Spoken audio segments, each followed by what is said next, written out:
We're examining what might be the most important geopolitical shift in the Middle East since the Ottoman Empire's dissolution. The information available reveals something that many Western observers are just starting to grasp. Turkey is rising as a regional dominant power at precisely the moment when Israel confronts its most complicated security situation in decades. This analysis isn't about picking favorites. It's about grasping economic realities, strategic facts, and what unfolds when a nation of 85 million people positioned across three continents decides it won't accept being a secondary player in its own neighborhood anymore. The figures tell a compelling story, and figures remain reliable even when politicians aren't. Turkey's economy in 2025 sits at roughly $1.3 trillion in nominal gross domestic product. That might seem modest against larger economies, but the growth pattern matters. During the second quarter of 2025, Turkey posted 4.8% growth compared to the previous year. That's not merely acceptable, but extraordinary considering the global challenges everyone faces. Quarter-over-quarter growth reached 1.6%, the strongest quarterly jump in 2 years. What's particularly interesting from an economic analysis standpoint is that this expansion is happening despite restrictive monetary policy. Turkey has been battling inflation, which peaked above 85% in late 2022, but they've reduced it to roughly 42% by early 2025. That's still elevated by developed economy standards, but the trajectory matters tremendously. The shift toward conventional monetary policy under Finance Minister Mehmet Şimşek since June 2023 has restored some credibility to Turkish economic governance that had been seriously eroded. What's fueling this expansion? Consumer spending added 3.4 percentage points to gross domestic product in the second quarter. Investment expanded by 8.8% year over year, contributing 2.2 percentage points. Construction investment achieved 11.6% growth. This isn't an economy struggling, it's an economy undergoing transformation through domestic consumption while preparing for export growth. The World Bank raised its 2025 growth prediction for Turkey to 3.1%, up from 2.6%. The Organization for Economic Cooperation and Development forecasts Turkey will remain among the fastest expanding economies in the organization through the coming decade. This significance lies in how economic strength converts to strategic choices. Financial resources purchase weapons. They purchase influence. They purchase patience. Turkey's defense industry represents perhaps its most impressive economic accomplishment. This intersection of economic policy and strategic independence has been executed better by Turkey than nearly any middle power over the past 20 years. Turkish defense exports reached $7.1 billion in 2024, representing 29% annual growth. They shipped products to 180 nations. Consider that figure, 180 countries. That translates to diplomatic reach, influence, and bargaining power. But the main number understates the real picture. The defense sector's total project portfolio exceeds $100 billion. Annual revenues hit $16 billion. More than 3,500 firms operate in this industry. Yearly research and development spending surpasses $2.8 billion. These aren't just striking statistics. They represent an industrial base that simply didn't exist 2 decades back. Consider one company specifically, Baykar. This family-controlled drone manufacturer, led by President Erdogan's son-in-law, Selçuk Bayraktar, now holds approximately 60% of worldwide unmanned aerial vehicle exports. Turkey collectively controls 65% of this global market. Baykar alone shipped $1.8 billion in drones during 2023, accounting for 25% of all Turkish defense exports. Foreign markets generate 90% of Baykar's income. The Bayraktar TB2 has sold to 34 nations. The larger Akıncı drone has reached 10 countries. These platforms have demonstrated their effectiveness in Libya, Nagorno-Karabakh, Ukraine, Syria, and throughout Africa. When weapons prove themselves in actual warfare, orders accumulate rapidly. But Turkey isn't limiting itself to drones. They're manufacturing the Altay main battle tank at 96 units annually from their new facility. They're advancing the KAAN 5th generation fighter. They've introduced the Anka-3 stealth drone, the Tayfun 4 hypersonic missile, and the Steel Dome air defense network. They're constructing frigates, submarines, and amphibious assault vessels. The TCG Anadolu will anchor Turkish power projection across the Mediterranean. The economically significant point is that Turkey is achieving strategic self-sufficiency through industrial strategy. When America declined to sell them Predator drones in 2010, they created their own. When they were excluded from F-35 procurement after acquiring Russian S-400 systems, they accelerated their domestic fighter development. Every restriction, every penalty, every limitation has prompted domestic innovation. This represents import replacement that actually succeeds because it's been export focused from inception. Turkey isn't developing weapons solely for domestic use. They're building them for a worldwide market eager for capable, cost-effective options beyond American, Russian, or Chinese products. Syria is where Turkish economic capacity is converting directly into strategic gains. When Bashar al-Assad's government fell in December 2024, Turkey was optimally positioned among outside actors to shape subsequent events. The reason? They'd invested years in Syrian opposition factions, maintained connections, delivered humanitarian support to 3 million refugees in Idlib, and crucially, kept military personnel deployed there. The Syrian figures are remarkable. Turkey maintains roughly 20,000 soldiers there. They've concluded a defense pact with the new Damascus administration. They're training Syrian armed forces. They've provided sophisticated navigation equipment for Damascus International Airport. Reports indicate missile and air defense system transfers. The economic component proves crucial. Trade between Turkey and Syria reached $1.9 billion in just the opening 7 months of 2025. Turkish shipments to Syria jumped 54% annually to $2.2 billion. Turkish products now dominate Syrian markets, frequently priced 30 to 40% below local alternatives. Turkey and regional partners have pledged $14 billion towards Syrian infrastructure development. The Kilis-Aleppo natural gas pipeline started operating in August 2025, delivering Azerbaijani gas to Syria. Turkey has committed to providing 900 megawatts of power by 2026. Turkish corporations like Kalyan, Cengiz, and TAV are vigorously pursuing Syria's estimated $400 billion reconstruction opportunity. A Qatar-headed group, including Turkish firms, signed a $4 billion agreement to reconstruct Damascus International Airport in August 2025. Turkey and Qatar formalized a free trade arrangement that took effect in August, and they're coordinating closely on Syrian investment ventures. This constitutes economic strategy at massive scale. Turkey is embedding itself in Syrian reconstruction in ways that will make them indispensable for generations. Every highway they construct, every power station they restore, every manufacturing plant they help establish creates Turkish commercial interests requiring protection. Protecting commercial interests demands security commitments, which validates military presence, which enables political sway. From Israel's viewpoint, this development is troubling. Turkey now serves as Syria's main strategic partner. Turkish military installations in central Syria would give Ankara capacity to deploy air power throughout the Levant. Turkish air defense in Syria could complicate Israel's operational freedom. Turkish training and equipment for Syrian forces might eventually produce a capable military on Israel's northeastern frontier aligned with Ankara.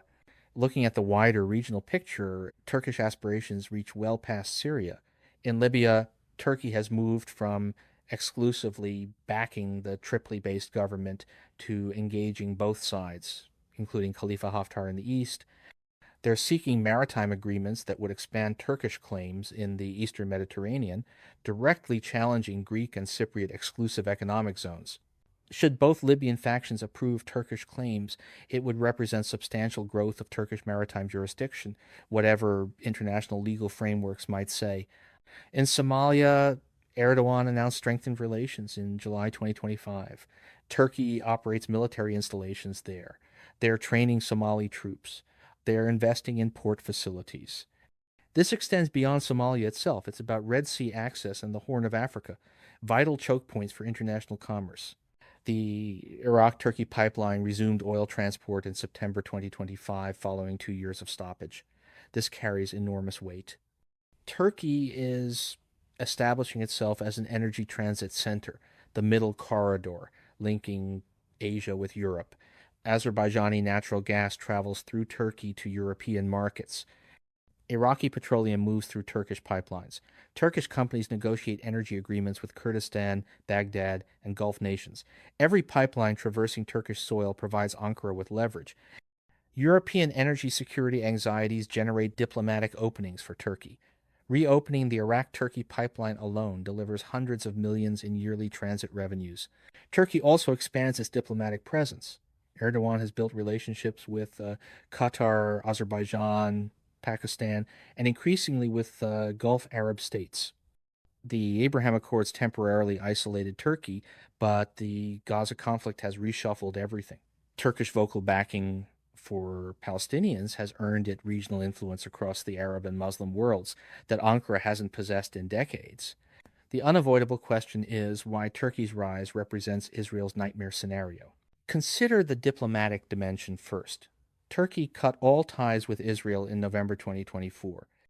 In November 2025, Turkish prosecutors issued detention orders for 37 Israeli officials, including Prime Minister Netanyahu, Defense Minister Katz, and the Israeli Defense Forces Chief of Staff, charging them with genocide and crimes against humanity. This goes beyond rhetoric. These are legal tools that restrict Israeli officials' international mobility. Erdogan has demanded Israel's destruction. During Eid al-Fitr prayers in March 2025, he declared, "May Allah make Zionist Israel ruined and devastated." He's likened Netanyahu to Hitler. He won't classify Hamas as terrorists. Hamas operates an office in Istanbul. Turkish intelligence cautioned Israel against targeting Hamas figures in Turkey after Israel struck Hamas leaders in Qatar in September 2025. Economically, Turkey possesses leverage Iran never achieved. Turkey holds NATO membership. It's a major European trading partner. It maintains a functional, growing economy woven into global supply networks. Sanctioning Turkey proves far more complex than sanctioning Iran, with more severe economic repercussions. Turkish defense sales provide influence across 180 nations, many being potential Israeli diplomatic partners. Turkish dominance of 65% of worldwide drone markets means dozens of armed forces globally depend on Turkish technology, Turkish replacement parts, and Turkish instruction. This generates constituencies favoring Turkish positions in capitals everywhere. The Syrian element poses particular concerns for Israel. For years, Israel operated freely in Syrian airspace, striking Iranian positions, Hezbollah shipments, and weapons movements essentially without constraint. Syria partnered with Turkey, equipped with Turkish air defenses, hosting Turkish air facilities fundamentally alters those calculations. Israeli military strategists must now contemplate situations where attacking Syria potentially means damaging Turkish equipment, possibly killing Turkish soldiers, conceivably triggering confrontation with a NATO member possessing the world's ninth largest military. That differs vastly from striking Assad's weakened forces or Iranian-backed groups. Turkish participation in Gaza ceasefire talks reveals another influence dimension. Turkey helped convince Hamas to accept peace proposals. Erdogan conferred with Trump repeatedly about Gaza. Turkey offered to join an international stabilization mission for Gaza. Israel rejected Turkish involvement, but the mere discussion demonstrates how regional dynamics have transformed. Imagine what it means for Israel if Turkish soldiers serve as Gaza peacekeepers, with Turkish troops already in Syria, Turkish installations in Somalia, and Turkish naval capabilities expanding across the Eastern Mediterranean. This constitutes encirclement by a regional power viewing Hamas as legitimate resistance, labeling Israeli actions as genocide, and maintaining arrest warrants against Israeli leaders. Economic pressure represents another underappreciated Turkish capability. Turkey isn't pursuing official sanctions on Israel. They can't risk that given their own economic fragility. But more nuanced economic pressure exists. Turkish authorities claim they halted Israel trade since 2023, though journalists have disputed this. Reality likely falls somewhere between substantial trade reduction and complete cessation. More significant is Turkey's capacity to shape regional trade patterns. If Turkish firms dominate Syrian rebuilding, they can exclude Israeli businesses. If Turkey controls Iraqi pipeline routes, they can influence regional energy pricing. If Turkish ports emerge as primary Mediterranean facilities, they can affect shipping lanes and expenses. Turkish defense sales generate competitive pressure too. Israel traditionally dominated Middle Eastern defense exports. During 2020 to 2024, Israel represented 52% of Middle East and North Africa defense shipments, while Turkey accounted for 28%. That margin is shrinking quickly. Turkish drones cost less than Israeli counterparts. Turkish platforms have demonstrated battlefield effectiveness. For numerous nations, particularly in Africa and Central Asia, Turkish weapons are both more affordable and carry fewer political conditions than American equipment, while exceeding Chinese system capabilities. Every Turkish defense contract potentially displaces an Israeli deal. Every nation using Turkish drones reduces dependence on Israeli technology. This market competition carries strategic consequences. Any rigorous examination must recognize Turkey's substantial weaknesses. First, inflation. Yes, it's declined from 85%, but 42% inflation still devastates ordinary Turkish citizens. Real purchasing power has collapsed. The Turkish lira has plummeted from roughly 4 per dollar 7 years ago to approximately 38 per dollar currently. Capital exodus remains worrisome. Foreign currency reserves, while improving, remain inadequate relative to economic size. Second, political uncertainty. Erdogan has concentrated immense authority, but he's 71 with periodic health rumors. The ruling party lost control of major cities, including Istanbul and Ankara, in recent municipal voting. Significant domestic resistance exists, though fragmented and often ineffective. Any leadership change could prove destabilizing given how personally Turkish foreign relations have been conducted. Third, energy import reliance. Turkey imports nearly all petroleum and gas. Elevated energy costs directly worsen inflation and trade imbalances.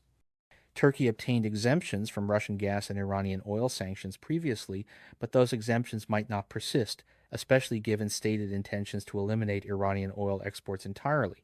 Fourth, the NATO paradox. Turkey follows policies opposing Israel, a crucial American partner, while staying in NATO and depending on alliance security assurances. Turkey lost F-35 access due to the S-400 purchase. Further arms restrictions remain possible. The tension between Turkish regional goals and Western alliance participation generates strategic unpredictability. Fifth, military overreach. Turkey stations forces in Syria, Iraq, Libya, Qatar, Somalia, and Cyprus. They confront genuine Kurdish insurgency. They experience ongoing Greek friction. They're committed to enormous defense initiatives, straining budgets. 20,000 troops in Syria alone represents major commitment. Should any deployment deteriorate, it could undermine the entire strategic position. The Gaza conflict has proven absolutely central to Turkish regional ascendance, and understanding why matters. For decades, Turkey attempted balancing Israeli relationships with Arab world connections, Palestinian ties with Western partnerships.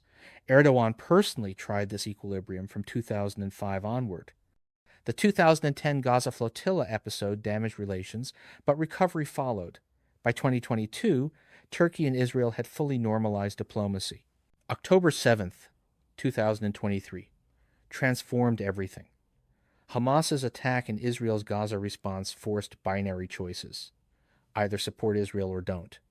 Erdogan chose loudly and unambiguously, positioning Turkey as Palestinian champion and harshest critic of Israeli conduct.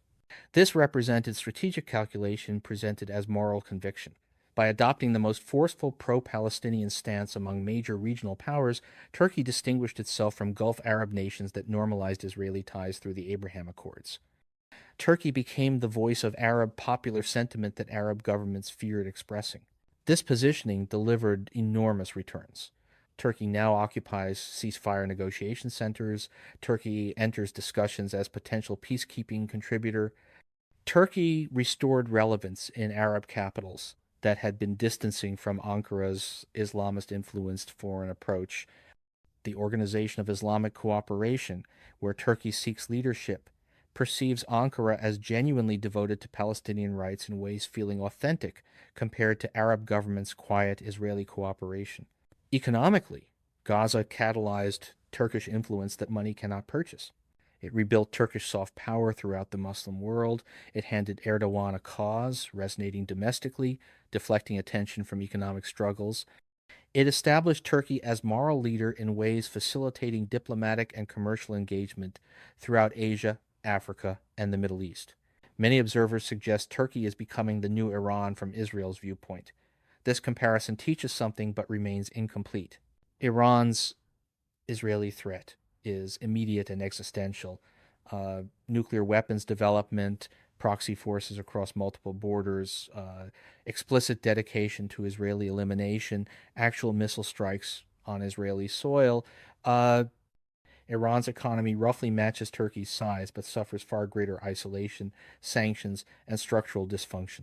Turkey's challenge operates more subtly yet potentially more dangerously because it's embedded in legitimacy frameworks Iran lacks. Turkey holds NATO membership.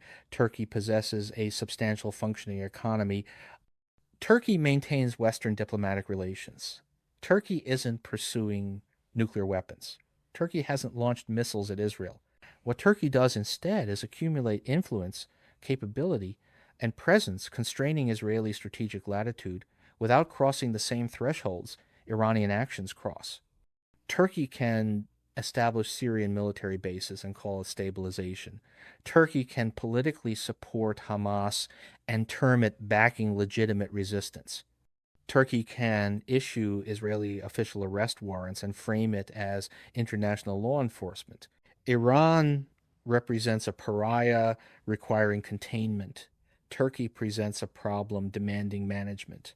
The latter often proves harder because management tools are more constrained. American involvement must be addressed because the United States faces an impossible situation. Turkey remains a NATO partner controlling the Bosphorus Straits, hosting Incirlik Air Base, maintaining the alliance's second largest military.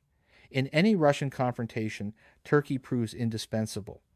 Trump met Erdogan several times in 2025 and described him as an important partner. But Turkey pursues policies directly opposing American interests and those of America's closest Middle Eastern ally. Turkey shelters Hamas. Turkey issued Netanyahu arrest warrants. Turkey establishes Syrian dominance. Turkey acquires Russian weaponry. Turkey menaces NATO partner Greece. American inclination attempts having both outcomes, keeping Turkey in NATO while limiting regional activities. This grows untenable. Every Turkish-Syrian advance challenges American partners. Every Turkish drone sale potentially competes with American defense exports. Every Turkish-Israeli criticism creates Washington diplomatic complications. The Trump approach has emphasized transactional elements, praising Turkish ceasefire contributions, trying to soften Turkish-Israeli friction through Erdogan personal diplomacy, avoiding pushing Turkey toward Russia and China. But this addresses symptoms rather than causes. Turkey's strategic direction points toward regional dominance. That path eventually clashes with American alliance obligations to Israel, Greece, and Cyprus. Economic factors matter here as well. American corporations want Turkish market access. Turkey undertakes major infrastructure development, but American defense manufacturers suffer from Turkish competition. American officials grow frustrated with Turkish-Russian system acquisitions. Contradictions multiply. Where does this lead? Several scenarios emerge from economic and strategic analysis. The first scenario involves managed rivalry. This optimistic outcome sees Turkey and Israel recognizing their competitive relationship while avoiding direct clashes. America mediates frictions. Turkish forces remain in northern Syria, distant from Israeli operational zones. Turkish peacekeepers stay out of Gaza, though Turkey maintains diplomatic weight. Economic relations continue despite political tensions. This demands restraint all parties have recently failed to demonstrate. The second scenario features escalating friction. This appears most probable. Turkish and Israeli interests keep colliding in Syria, Gaza, Libya, and the eastern Mediterranean. Proxy battles emerge. Turkish armaments reach groups fighting Israel. Israeli intelligence operations target Turkish assets. The relationship deteriorates without direct military engagement, but with mounting costs for both sides and increasing miscalculation risks. The third scenario involves direct military contact. This nightmare outcome isn't implausible. Israeli-Syrian strikes hit Turkish personnel or equipment. Turkey responds, or Turkey downs an Israeli aircraft over Syria, or Israeli covert Turkish operations targeting Hamas leaders are uncovered with Turkish casualties. Once direct combat occurs between Turkish and Israeli forces, escalation patterns become extremely hard to manage. NATO's Article 5 adds another complexity layer. If Israel attacks a NATO member, consequences become unpredictable. The fourth scenario presents strategic accommodation. This least likely but most intriguing outcome sees Turkey and Israel recognizing that perpetual confrontation benefits neither, achieving working arrangements. Turkey moderates language and constrains Hamas. Israel accepts Turkish Syrian presence provided it doesn't directly endanger Israeli security. Commerce restarts. Diplomatic channels reopen. This would require both Erdogan and Netanyahu making politically painful decisions, which appears improbable given their domestic political incentives.